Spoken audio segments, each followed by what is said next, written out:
Do you feel like your disc golf game is improving, but maybe your mental game isn't where you would like it to be? In today's episode, we sit down with Evan Smith, who we learn so much about how just a couple of mental tricks can actually improve your game drastically. We talk about how you can become a better thrower of the disc and get off the tee more consistently, as well as we talk putting and how you can become a putter by just changing how you think about putting, and you'll see more of those putts starting to go in, more birdies on the scorecard, and you'll be beating your friends in no time at all. If you enjoyed this episode, make sure you smash the like button, comment down below what your favorite part of this episode was, and if you like this awesome hat that I'm wearing, hit us up on Instagram. Right now they're only $25. If you want to support the Chain Clankers and be wearing our merch out on the course, just hit us up. Without further ado, let's get Evan on the podcast right now.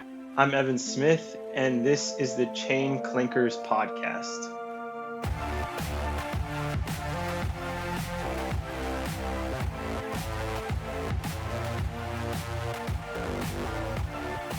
Alrighty, everyone, sitting down with Team Clash Discs, Evan Smith. Super excited to talk to Evan. He's been playing outstanding lately, has been killing it on the Pro Tour, and I really think this kid has got a bright future ahead of him. Evan, how are we doing tonight, man? Pretty good. Yeah.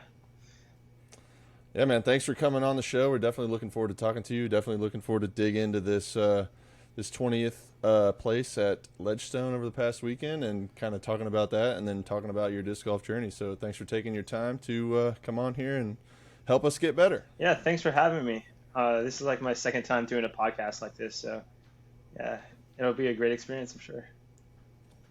Yeah, and if history proves, man, the Clankers bump is coming. I don't know how many episodes you've listened to. I've said this before, but it's almost like we have these guests, and then they start doing incredible things. And I'm just saying, man, I've seen some guys go from nothing to something really quick. And just watching how you play, I know that you're going to be a big name for many years to come. So let's talk a little bit about this Ledgestone tournament. You know, you're not playing the full Pro Tour, but you've come out to a couple of different events so far this year. First off, you know, what's kind of the plan for you and your tour? Is that something you want to do full time? Do you want to be on the tour full time? And you know, let's just kind of walk us through this past weekend at Ledgestone. How are you feeling a couple days removed from it? Yeah, so the end goal would be to be on tour for full time. Right now I'm in school, and I finish up next May. So once I finish up, I'll head out and tour the entire rest of the year next year, hopefully. And then my plan is to do at least 2 years after that, full time, totally committed to disc golf, and like really focus down on it, and like the competition side. And yeah, this off season is just preparing for that. Yeah. So yeah, Ledgestone. Ledgestone was my best finish yet on the like elite series, I guess you could say. At a 15th at Mid America the week before. Yeah, Northwoods ate my lunch the second and third round, well, I guess the third round in particular. And then I was able to bounce back with a 7 down at Eureka the last day, to climb up. I think I was like plus like 25 spots or like something like that for a top 20 finish. So that's kind of nice. Heck yeah, that's awesome. So what do you think was the biggest difference that helped you kind of jump those however many spots you moved up on the last day? Was it the course? Was it just like a mental aspect? How kind of walk us through that? Yeah, I really just like focused on like my like throwing. Northwoods is so tight, and like it's a course that I should do like pretty well at, being from North Carolina, and it reminds me of a lot of the courses back home. But if you're off at all, throwing the disc, like the best that you can do out there is par on like most of the holes. So thankfully I walked away from Northwoods relatively unscathed. And then just really focused on like where I was putting the disc and like trying to just throw like nice placement shots at Eureka in the wind on Sunday, and if and I knew if I threw it to like circle's edge, I was going to make the putt. So yeah, that's always a nice feeling, knowing that. Definitely the comfort circle, baby. Oh yeah. Yeah. Yeah, and we'll get into that here a little bit later, for sure. So make sure you guys stick around for that conversation coming up. But I want to also talk a little bit about the mental aspect of being on the Elite Series, the Pro Tour, being at such a difficult course. I feel like a lot of people would rate Northwoods Black as the most difficult course on the schedule this year. So what was your mindset going into it? Are you going into it with an attack mindset, or is it a survive and let's move on to the next day kind of mindset? Yeah, I'm a pretty aggressive player, I would say.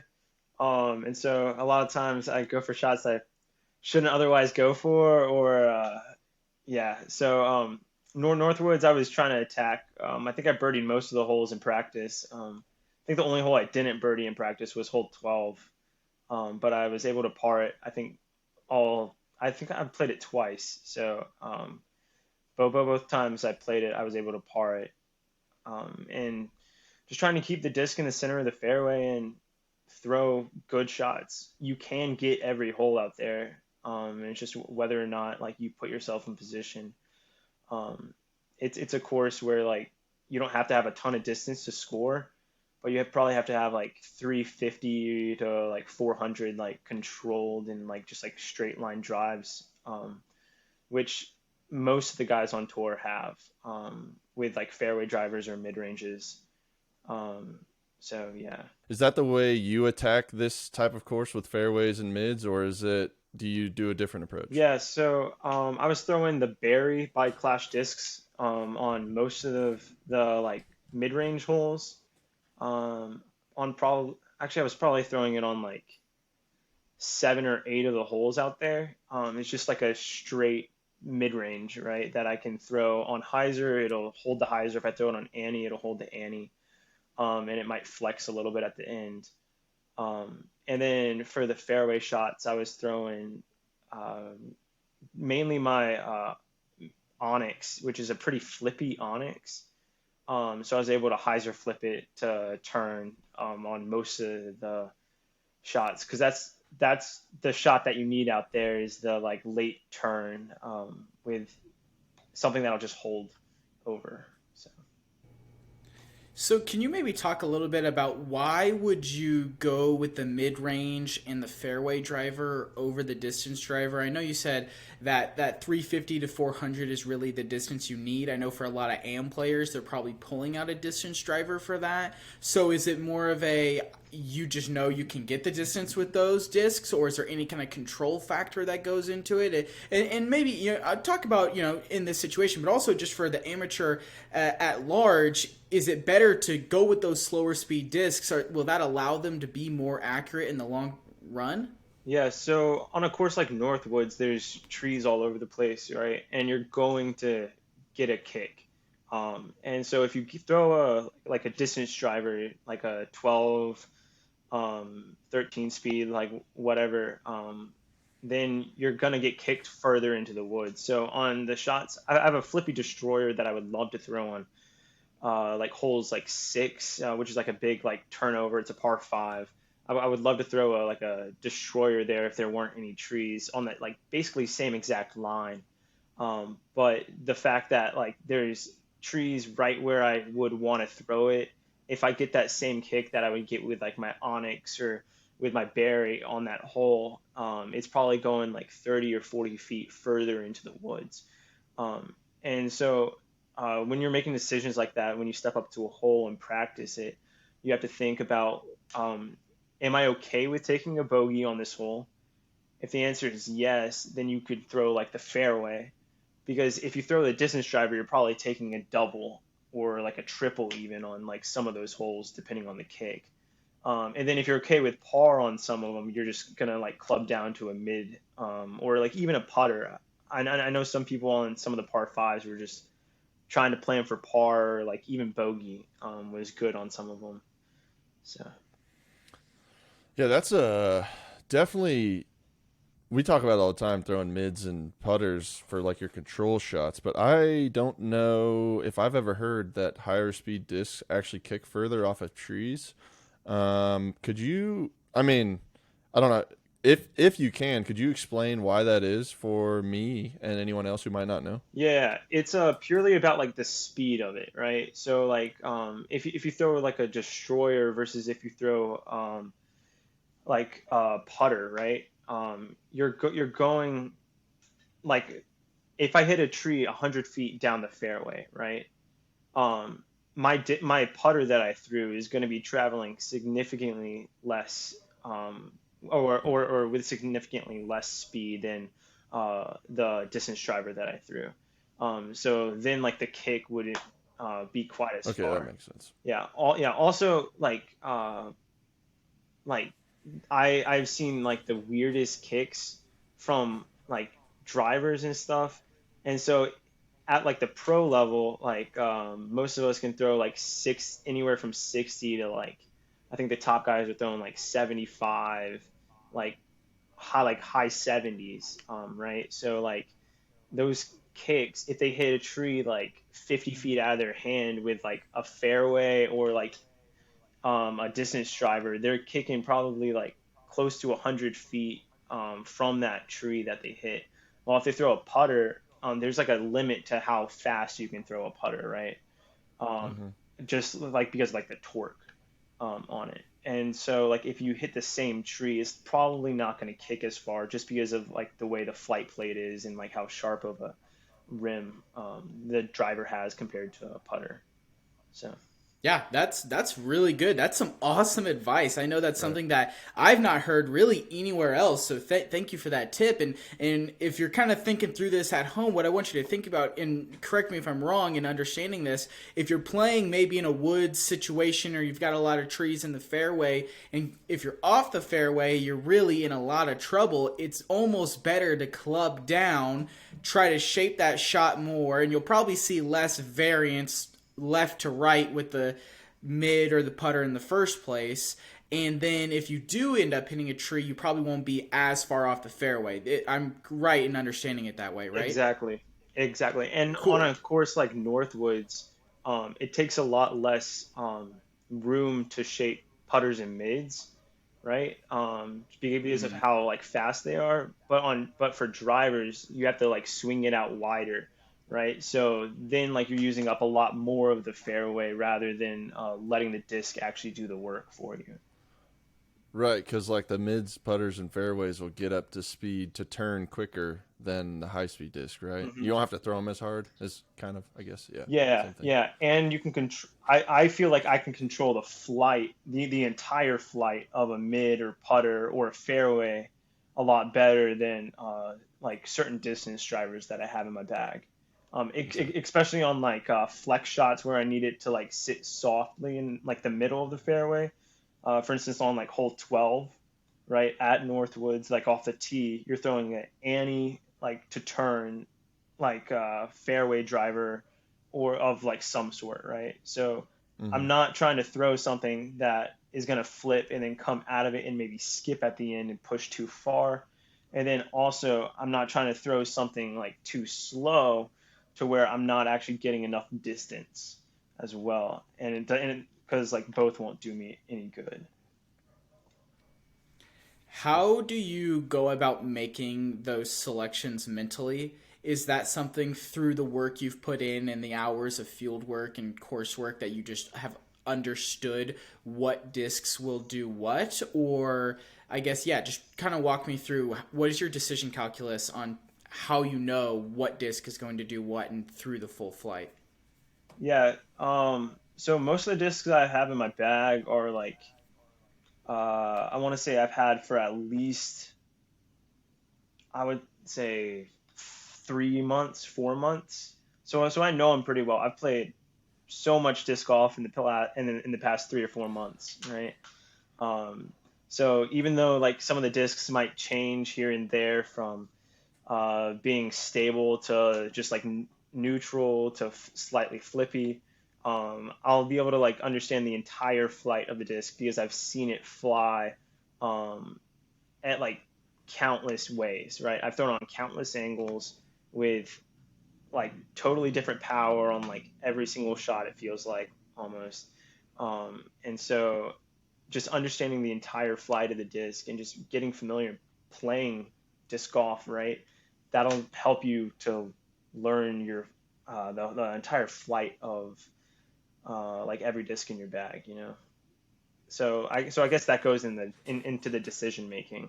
So you kind of touched on this earlier. You said when you like at a course like Northwoods or just a technical wooded course, if you're off just a little bit, it's very hard to get even a par. So mentally, what are you doing to say your first couple drives or what first couple shots are a little bit off, and you can tell like, okay, I'm just a hair off. What are you doing to try to solve that problem or figure out or just kind of get through the round and try to get as many birdies as you can or save as many pars as you can? Yeah.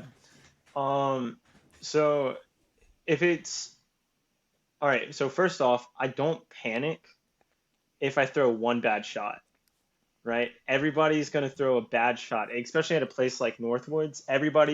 I think there were 2 bogey-free rounds this year at Northwoods, and that was the first time anybody's gone bogey-free, right?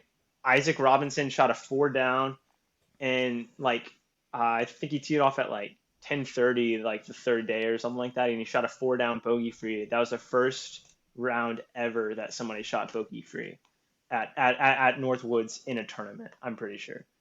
So just knowing that like I can get those strokes back because other people will also make mistakes, right?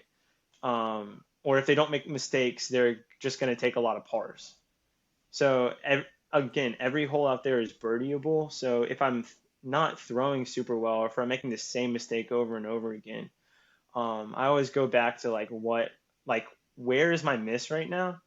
And then and then I have a checklist of things in my head. So like, am I running up correctly? Is my reach back okay? Is like my timing right now like pretty good? Is my grip okay? Like there's a bunch of like small things that like I'll like go through into my head if I'm just like not throwing the disc how I know I should. And then I'll try to fix those like mid round. And so after a bogey hole, I'll like typically tell myself, well, you got to get this one to make up for it, right? But like that's not added pressure. That's just okay. I know I can throw a good shot because I've thrown plenty of good shots during practice. I've thrown this same shot in the field countless times. So what's one more, right? So talk to me a little bit more about this mental checklist. I know on this show we've talked a whole lot about when you're doing field work or if you're out on the course, it's really important to film yourself so that way you can make the correction in real time and you can watch yourself fix that. Obviously you can't do that during a tournament. So are you like practicing swinging when someone else is throwing, or you're walking up, or just standing there, or holding a disc to get your grip back, or like what physical things are you doing to kind of get yourself back in that good mental state and throwing the disc well again? Yeah, so for me, it's a bunch of visualization. So I'll go through and I'll play like the course in my head like so many times during the week. And I think that's really helped me when preparing for tournaments, especially tournaments back home where I can't really practice the course very much because of school or whatever. And so seeing the different shots that I need to throw and throwing them in my head like over and over again, and seeing like not only just like the hole, but seeing how I'm going to shape the disc down the fairway and then working on those like outside the tournament. It's a lot easier in the tournament when something's going wrong, saying, okay, I know what I need to do on this hole. Now, how can I do that? Right. And then I've thrown that shot. I've thrown it so many times in the field. Right. And I can re-visualize it right before I throw again, and really like try to like see, okay, the entire flight of the disc, I'm going to throw like an Annie like right here, and it's going to flex at this point, and it's going to come back, and it's going to go like 400 down the fairway, and it's going to be parked, right? Ideally. I wish. Me too. Uh, so yeah, I mean, just like seeing like the entire picture, and then not panicking about like throwing a bad shot or like whatever, because bad shots happen to everyone. Right, and that's definitely the toughest part. So I got a question. So you said you've had this bag, everything at least for 3 to 4 months. So, and you were just talking about visualizing kind of what you need to do with the hole and knowing your bag and knowing your plastic. So, how many if you had to put like, I don't want to say put a number on it, but how many like fieldwork sessions or rounds or just throws in general? That's pretty broad. But how long does it take you? And this is going to be different for every person, I understand, but maybe someone out there could take something from it and kind of, try to learn a new disc or whatever. But how many throws or how many rounds does it take you to feel that comfort with said disc when you are practicing or playing? Does that make sense? Yeah. Yeah. Um, it it varies. Um, and I'll have rounds where I don't feel very comfortable with like a few discs, and so I'll like switch them up or whatever. But I guess I should have said this earlier. When I practice, I don't just practice one shot on like one hole, right? But I'll throw at least three different discs on that same shot. So like in case I lose one during the round or like something weird happens or like I like get a chip or like something's just not flying right that day, right? I can throw something else that I'm still comfortable with and that I've thrown in practice. Um, and yeah, yeah, just so that I can like see it, right? Now, how many fieldwork sessions I do? I try to do at least one a week while I'm on the road. And that's just practicing the shots that I have that coming week. So, for instance, at Des Moines this coming week, I'm throwing a lot of forehands. So I have like a throw count right now for my elbow, and I throw about like 25 to 30 forehands a day, or at least at like one time, and then I'll throw like another like maybe like 10 or something like that, just to like really rest the arm. I've had a little bit of elbow tendonitis this summer, so I'm not trying to do anything crazy, right? But I'll just visualize the different holes and throw those. And then I also need my backhand. I throw a Halo Destroyer as well, and so that's like 450 flat to hyzer, and you throw that about, I want to say, 4 or 5 times at Des Moines.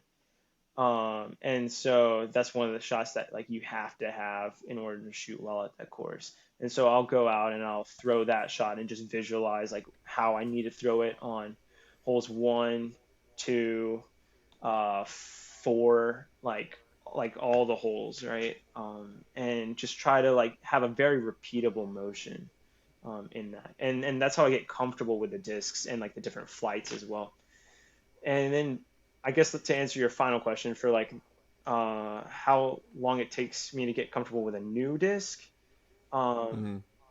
I would say it depends on the disc and how it feels in my hand. Like if I don't like how it feels, it'll take longer.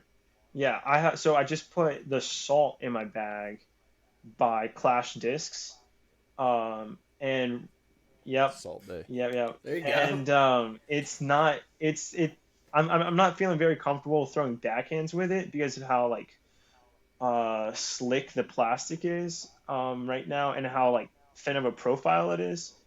But I'm really enjoying it for forehands. So I'll be throwing that for like a bunch of forehands, I think, this coming tournament. Um, and I put it in maybe like 3 weeks ago, I think, 4 weeks ago.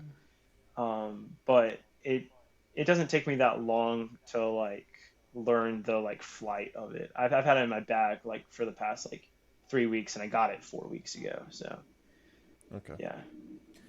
So before we move on, because I think that's a great segue, and I'd love to talk more about Clash Discs and kind of what you're doing with them and all of that. But just to recap, because I think there's a ton of great information, I just want to make sure we hit it home for everyone. So kind of what I'm understanding is if you're not feeling 100% on, you have a bad shot, maybe a second bad shot, kind of start going through your mental checklist. Are you doing your run up correct? Is your grip correct? Are the discs you're choosing correct? Maybe your disc selection is just off for the hole. And then a lot of visualization, getting in the field and learning your discs are great, but when you have an upcoming tournament, maybe you're unable to practice the course a whole lot, or mid-round, being able to visualize what you want to happen and almost manifest it is a great way to learn your discs a little bit better, learn the flights a little bit better, and kind of get yourself back on the rails when it seems like the train has kind of fallen off. Mm-hmm. Yeah. And then one thing I want to add that I loved and haven't thought about much is having multiple shots for each hole, because I am definitely a victim of, I always throw a forehand on this and show up one day and my forehand is just dog water, and so I got to try to throw a backhand with who knows what and absolutely shank. So I love that idea too. I'm definitely going to take that one home, and well, I'm already home, but I'm definitely going to write that one down and focus on that for moving forward. But that's great stuff, man. I love it. You got to make sure you write it down to where you can read it later. Hey. That's the big part.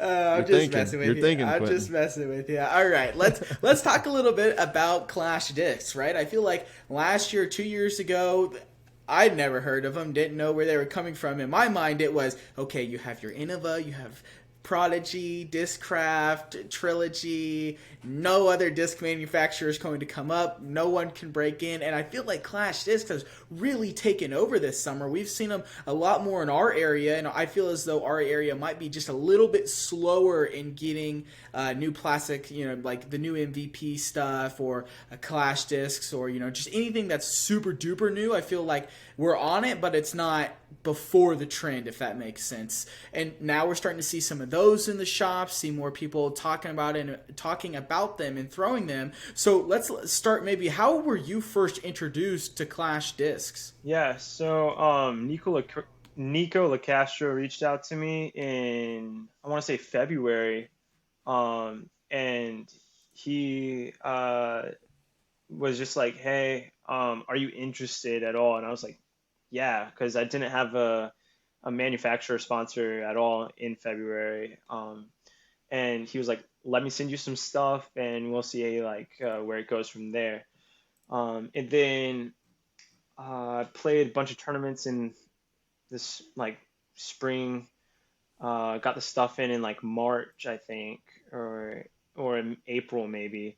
And then had a call with the Clash guys and kept messaging them about different stuff.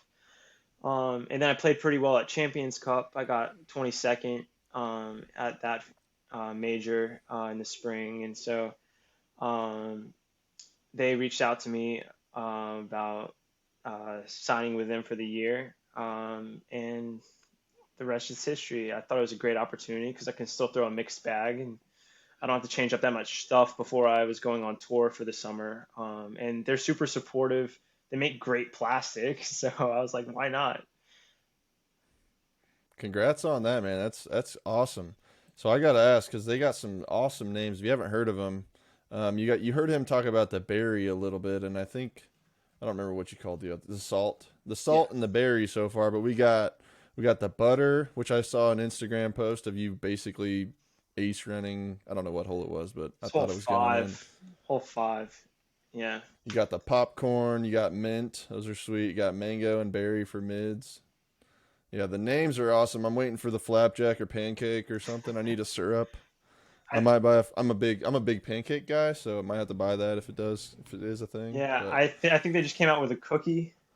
Love that. So yeah. Chocolate chip or? I don't know.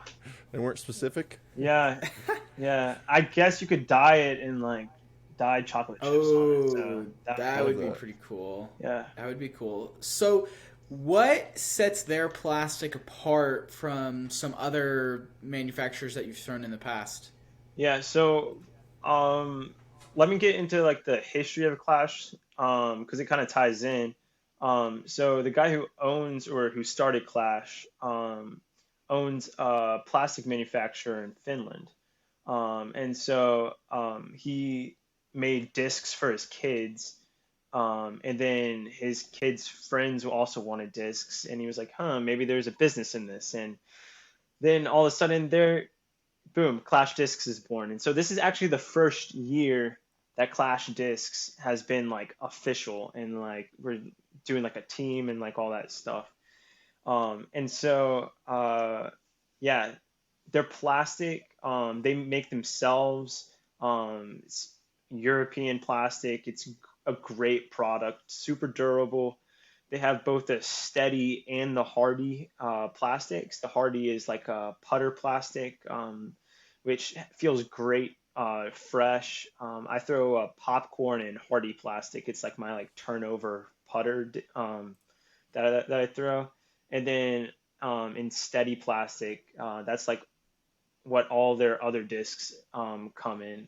It's like I would liken it to like maybe EcoStar plastic, or like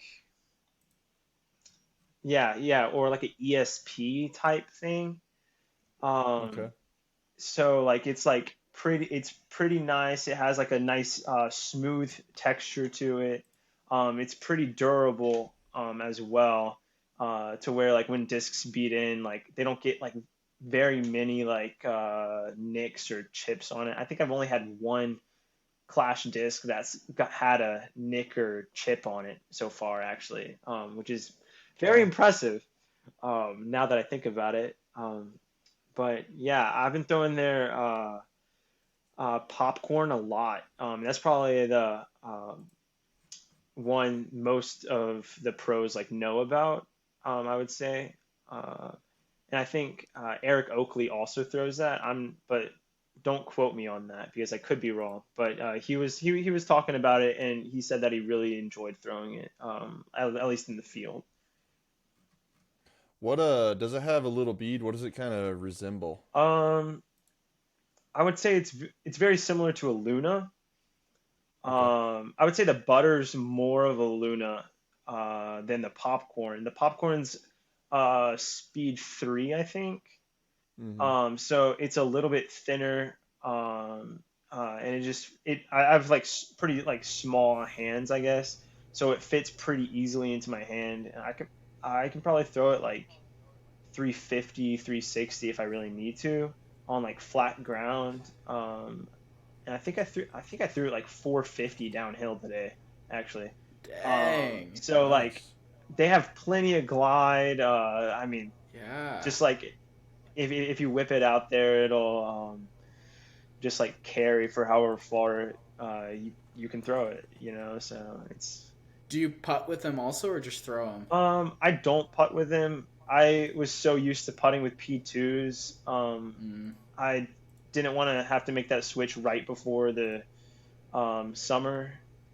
So I'm still putting with P2s, but I think I might start putting with the butter. It's a little bit Hmm. deeper than the popcorn, and so I think that might be what I go to next year, but I'm not quite sure yet. I'll Gotcha. have to figure that out this off season. Yeah, so something I'm a little bit interested in talking about, I don't feel as though I've heard this anywhere else, with the whole Nico Lacastro saga drama, right? I think he just got hit with the 9 month suspension. And if I'm remembering correctly, Clash came out pretty quickly and dropped him from the roster. Has there been any change within the team? Was there any kind of heads up to you that that was going to happen? Have you noticed anything different since that has happened within the team? I mean, look, get on his Instagram. He's still throwing Clash all the time. Is he trying to get back? Do you have any insight to any of that? Yeah, I don't. From all the conversations that I've had with Nico, he seems like a very nice guy. I haven't really talked to him that much. I got to give a shameless plug. They do have some of these discs on otbdisc.com. Let's go. Shout out. So if you go pick one up, try the butter, try whatever you want to try. The berry that's on there. They got a few others. Don't forget to use our code. Help us out a little bit. Support the team. Support Clash Discs. And use code And Clankers. Get you yourself have some free a shipping. signature series, don't you, Evan? I have a signature stamp actually, and that's available at yeetstreetdiscs.com. So if you want to see more on the road, make sure to There you go and pick one up. And yeah, I think if you order over $50, you get free shipping as well. Awesome. Nice. So yeah. My bad. I shouted that out before yours. You're good. Just switch them, Quentin. All of those proceeds go directly to me. So That's awesome. yeah, Man. yeah. I think I had 300, and I might have like 50 left or 100 left. Or, Ooh. Wow. I don't really know. That's gotta feel good. That's yeah, gotta feel really yeah, It's good. the it's the butter. Um, Which one's the Team Series stamp on? so I have the popcorn, the mint, which is like a zone, or it's right in between a zone and a tactic. Actually, like Oh, a feeling. really? Yeah. It feels super nice for four hands. Is it kind of shallow almost? Like it's not a shallow. Have you thrown a culprit I haven't. or a harp? Have you thrown a harp? I have thrown a harp. It's a little bit shallower than a harp. So it's closer Okay. to Wow. a This culprit sounds then. pretty good. I might have to try Yeah. that out. Yeah, it's pretty great. So yeah, I have the popcorn, the mint, the berry, which I think I already talked about. It's a mid. And then the ginger. And the ginger is a Firebird-like disc. It's an overstable fairway. I really enjoy throwing them for four hands. It's just something I can trust in like any wind, basically. So Yeah, I think we got some new discs we got to try out here, Trent. Yeet 'cause Street. That mint has got me interested because lately my my approach disc, my forehand approach mainly, sometimes backhand approach has been the tilt. Because tilt is love, tilt is life, and okay, but I'm just saying, guys. I feel like I'm a Love that top reaction. 10 tilt thrower in the world right now. Okay? You did I almost feel say like, this on the Instagram today. I feel like I pull out the tilt in situations where people are like, "What? Why are you doing that?" And just, I don't know, man. It goes pretty well. I had, for the listeners at home, I don't know how much I've talked about this, but during the Keeper of the Chains tournament a couple weeks ago, to set the stage for you, I was directly in front of a large tree. There was no way to throw through it. Your only option was to throw up. And I had to throw pretty much straight vertical up. And On the side of a hill, too. On the side of a hill. The basket was at least 200 feet down, and it's an elevated pin also on the side of the hill. And I just take the tilt. I pretty much just throw it straight up and down. And I can't see the flight of the disc because of the tree in front of me. And so I just kind of like fall down the hill a little bit to see where it's going to land so I can be sad about how far my putt is. And I just hear like the ding of it going in, and it literally bounced in the cage and didn't make a noise until it bounced up into the chains. And everyone on the card went absolutely nuts. Wow. And I was shaking for like the next two holes because I didn't say a word. I could not comprehend what had just happened. Oh, man. And at that point, I threw my approach disc out of the bag, threw it in the river, and I said, I'm only throwing the tilt. But That is funny because Saturday you're like, I just use the tilt now. And I think you threw a putter first or something, and then you threw a mid first, and then you forehanded it on hole like 14 at Oak or 15 at whatever. It doesn't matter. Anyways. Yeah. Sorry, that's my tilt tangent. That's the tilt tangent. I feel like I got to do that every month at least on the podcast just to remind people. I know Simon doesn't throw it as much. It really is gas out there. But You have I any do like extra? that. Quentin needs one.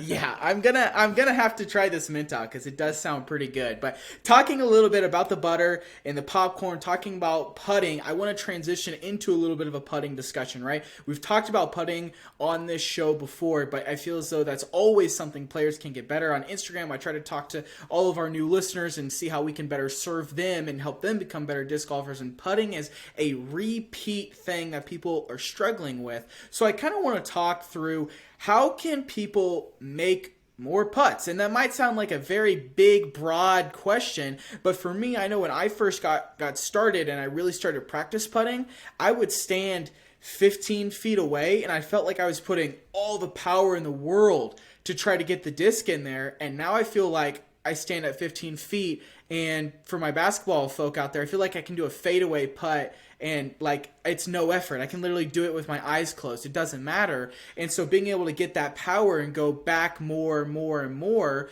So if someone's getting into disc golf or they want to get better at putting, how, first off, what is your putting routine? Second off, how can people start to increase their circle and make more putts at distance? Yeah, so when I practice putting, I always practice like how I feel, I guess. And so like I don't want my like putting stroke to be anything that I can't repeat.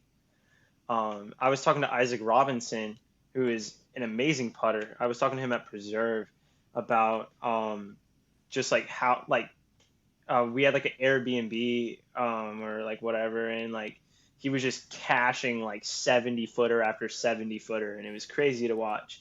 And I was like, "How is your putting that good?" And he was like, "I literally just like don't think about like anything. I just try to do the most natural motion I can." And so I was like, "Oh, well, that makes sense." And so like when I like putt, like my like swing, I guess, is what I consider to be like my natural motion. Now, like I like tweak it here and there depending on like the type of putt I have or like how far it is, right?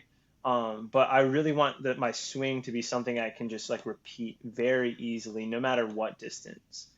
And so when I practice, I always start at like 15 feet, even when I'm warming up before tournaments, even when the guy next to me on the pro tour is canning like 60 footers, like to warm up, right? I'm like, all right, I don't really know how many 60 footers wide open I'm actually going to have, right? But I know I'm going to have a 15 footer for par, right?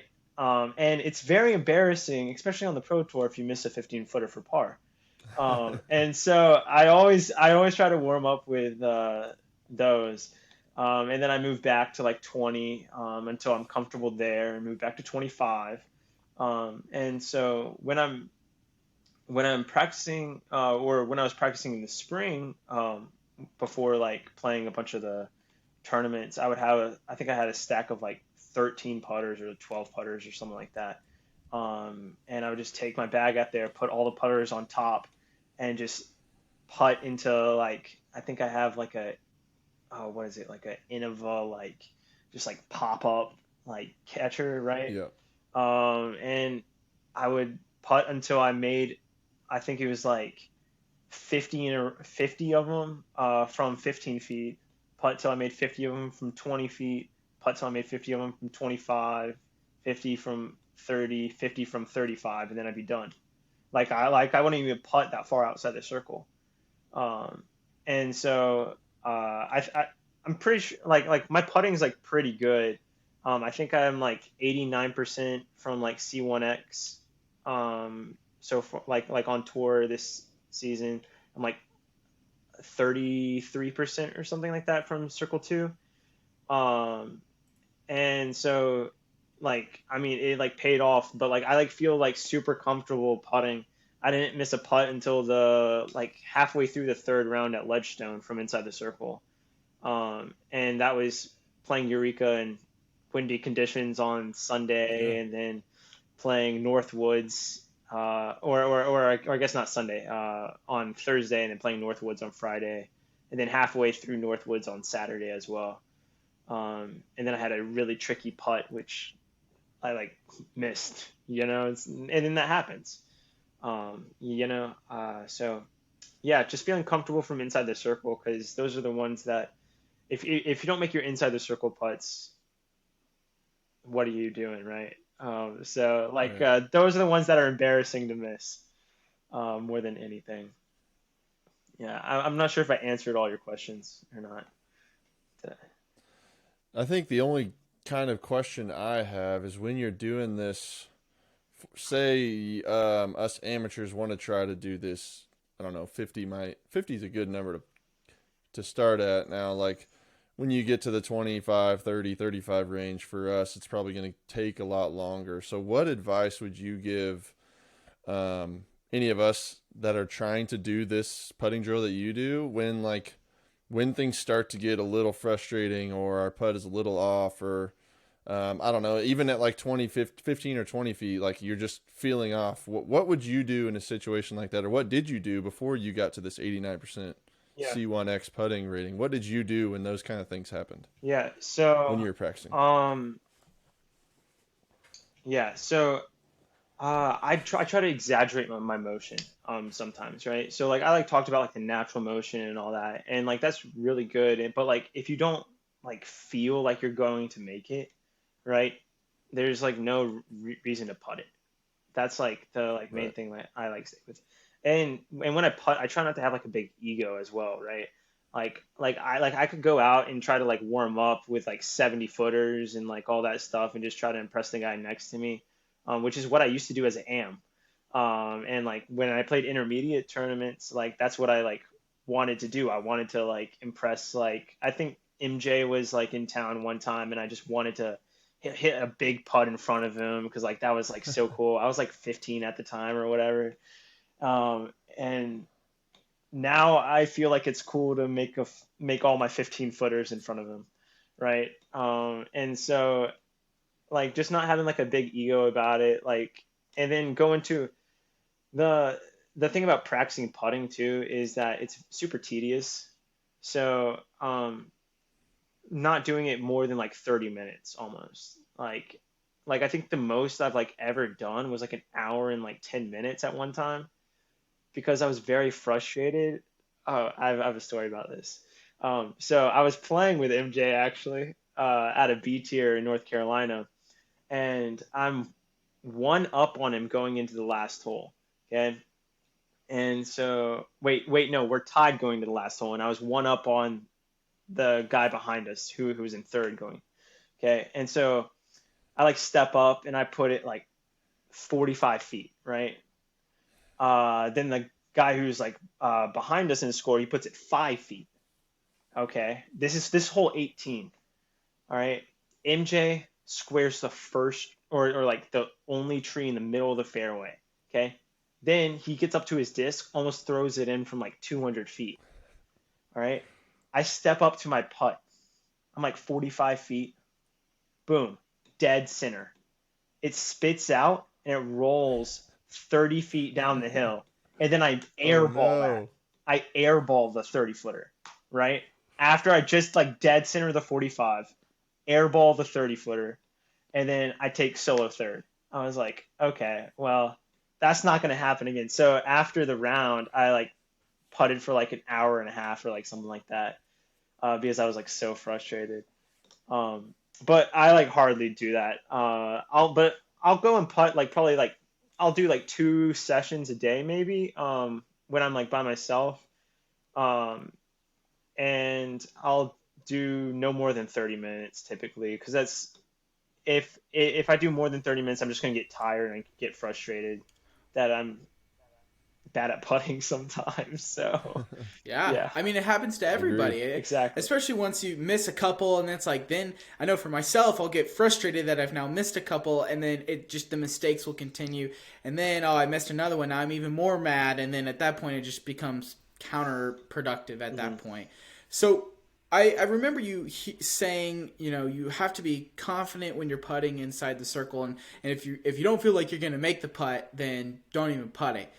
So in the tournament, have you ever stepped up to a putt and had that feeling of, man, I don't know if I'm going to make this, even though I need to make this? Or how do you overcome that feeling? I know a lot of amateurs can get those tournament nerves, and they can go from a course where, they make everything inside the circle when they're practicing, and then the next thing you know, they're making 50% of those, or it's even worse in some cases. Like I know for myself, I had a 15 footer. I was joking around earlier that, yeah, in my backyard, I can do a basketball Calvin shot, or I can do a fadeaway, and I can throw it behind my back. It's gonna go in, and then I step up for the birdie in the tournament, and I miss it to the right. Don't hit anything. Like, Yeah. is there anything to kind of get over that sensation? I'm not sure that like you ever get over the feeling sometimes that you're gonna miss, right? The main thing that I found is you just don't want to overthink it. especially, so I see so many guys on the pro tour who like in practice they make everything, right? They don't think about any putt that they putt. They're canning them from 35 to 45, 50 footers like all day, right? Then they get to the tournament, they take 30 seconds per putt, and they just can't put the disc in the basket. It seems like, right? So, um, like my big thing is like I have if I can't visualize it going in, it's probably not going to, right? So if I step up to a putt and I'm thinking about, oh, I'm gonna miss this low, or I really hope I don't miss this, or like X, Y, and Z, right? Take a step back, step off your lie, step up again. Either don't have a thought going through your head, or have like, oh, this is the way the disc is gonna fly actually, and it's gonna go right here in the chains, right? Or like not think of anything, and you putt it, and it either goes in or it doesn't, right? Um, the like worst feeling in the world is stepping up to a putt that you think you're gonna miss it and then you do, right? And Definitely. so if you have a good feeling putt and it hits dead center and it spits out, that happens. That happens to everybody. That happens to Ricky Wysocki, okay? And he's a really good putter. And so like you just got to move on from that. Like it was a good putt, and then bad things sometimes happen. Yeah. I don't know about you, Trent, but I know for me, when I'm in the backyard, and because it's one of those baskets that you buy off of Amazon, so your spit outs are going to be fun. I can't tell you how many times I've hit the bottom of the basket and it does not stay there. It's pretty funny. But, like, I feel like mentally when I hit dead center or have those crazy spit outs, I just mentally check that as a make. I try not to let that discourage me at all. I count that as a, hey, that made it in. If it's a tournament and I miss it, then I just kind of look around, toss my hands up, and be like, well, it went in, but technically it's on the ground, so I guess put another one on the scorecard. Is that kind of the best way to think about that, or should you count that as a miss and try to fix something in your putt so it stays in? Um, so that actually happened to me, and then I was playing with, so I was 18 or like 17 or something like that, and I was playing with Nathan Queen, Brian Schreberger, and Barry Schultz at like this C tier in North Carolina. Okay. And Pretty sweet. yeah. And I have like a putt from like 15 feet, 20 feet. Okay. Dead center, spits right back out. Schwebby comes up to me and was like, that was a good putt. Just didn't want to stay in. Okay. And it was like, don't change a thing. It was fine. Like, you just got to move on from it. Right. And just recognize, hey, like sometimes it hits the chains the wrong way or whatever. Right. Um, now there are certain putts that like will spit more than others, but you just got to be prepared for that sometimes, and then move on. If it stays in, it's great. If it doesn't, it doesn't. Actually, something that comes to mind is MJ. So one of the reasons when he putts, he like picks up his mini super fast or whatever, right? Or like doesn't look at it, is because he doesn't want to see a good putt miss, right? And so like when he said that to me, or like when I heard that, it was just like, oh, well, that makes all the sense in the world. Okay. Because like when he putts, he knows if it's going in, right? He's made thousands or like hundreds of thousands of putts in his life, right? And in his career. And so like what's one more, right? I think we've learned a ton on today's episode. I know I'm going to be a better thrower of the disc after this show, and hopefully I'm going to be making more putts, and I've learned a couple extra things along the way. Before we get you out of here, we do want to jump into the ace round. These are the same 5 questions we love to ask our pro players, understand a little bit more about them and what cool stories they have. And we have heard some pretty cool ones, so who knows what we're going to hear this time. Trenton, get us on the tee of one. What do we got for the first question here, man? All right, so you're taking your beginner, somebody, friend, whoever. First time they go to the shop and you're with them and they want to buy 3 discs. What putter, mid-range, and fairway or driver, doesn't have to be a fairway. What putter, mid and driver are you recommending they pick up? So I'm recommending the popcorn, the berry, and the soda. So the soda is like a flippy fairway driver, and it's great for like slower arm speeds to get max distance and really learn like the entire flight of a disc. So yeah, and then I already talked about the berry and the popcorn, but I think the popcorn is one of the best putters that's ever been made. Like it's point and shoot, and if you can throw the popcorn, you can throw any disc. Yeah, So I'm gonna have to try it out Might then. have to I give think a her a lot of review. people. Yeah, yeah. Cool. So, second question we got for you: what is the favorite course you have played, and one course you have not played yet that you want to cross off that bucket list? yeah, my favorite course is Northwoods Black right now. Um, yeah, it's super fair. So if you're on, you're on, and if you're not, then watch out. And then I really want to go over to Europe and play the Beast in Nokia, Finland. That course just looks so much fun after watching it this summer. And so, yeah, Well, I hope you get to do it, man. And I hope we get to do it too, Quentin. Just for fun. We're never gonna. Well, I'm never. I Gonna don't be a know, pro. man. The last time I went to Europe, bro, I had a bad experience coming home, man. I was up for like 26 hours straight. Like, almost didn't make my flights because of problems. But it would be really cool. I would definitely do it. But hopefully, the flight Agreed. situation would be better. All right, number 3 we got for you. So, knowing what you know now, what tip would you give your beginner self? uh, my beginner self. Yeah, so a little whenever you started playing, Evan walks up to current Evan. Go to a field and throw more.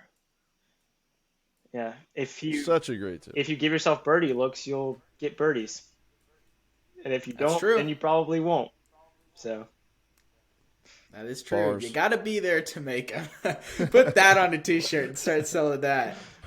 Okay, fourth question we got for you. What is your favorite memory playing disc golf? my favorite. This is kind of like a good and bad memory, I guess.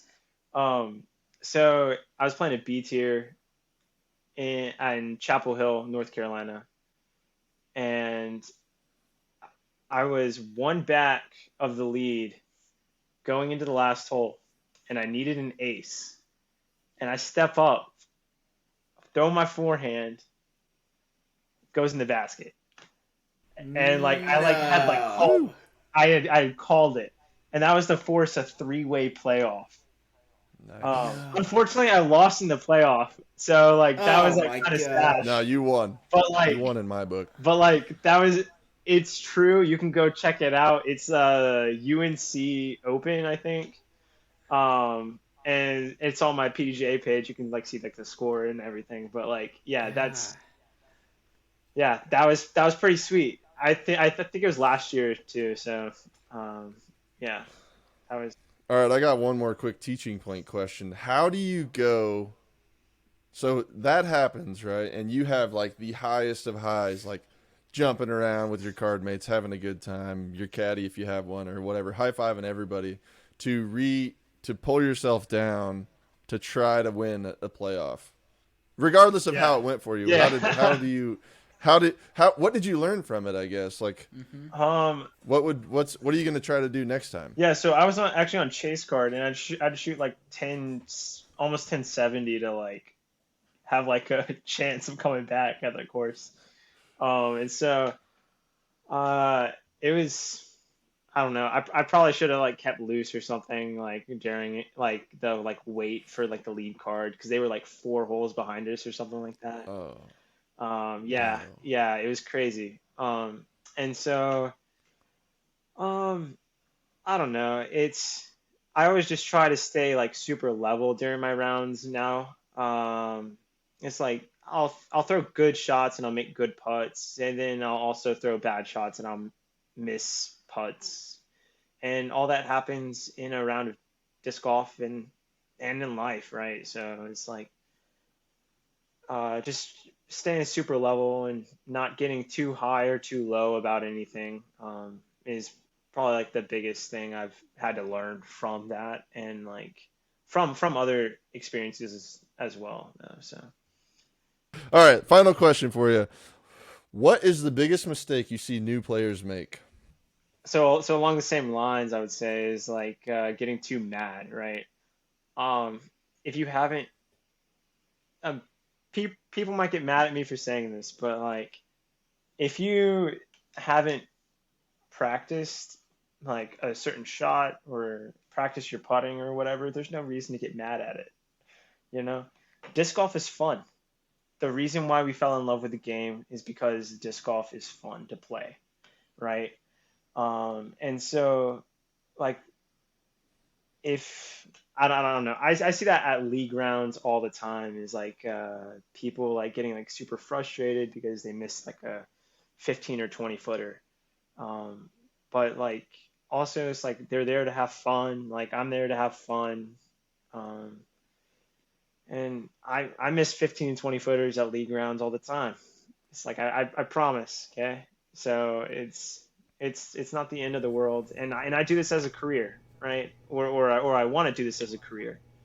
And so just not taking it way too seriously to where you lose the enjoyment of actually playing disc golf.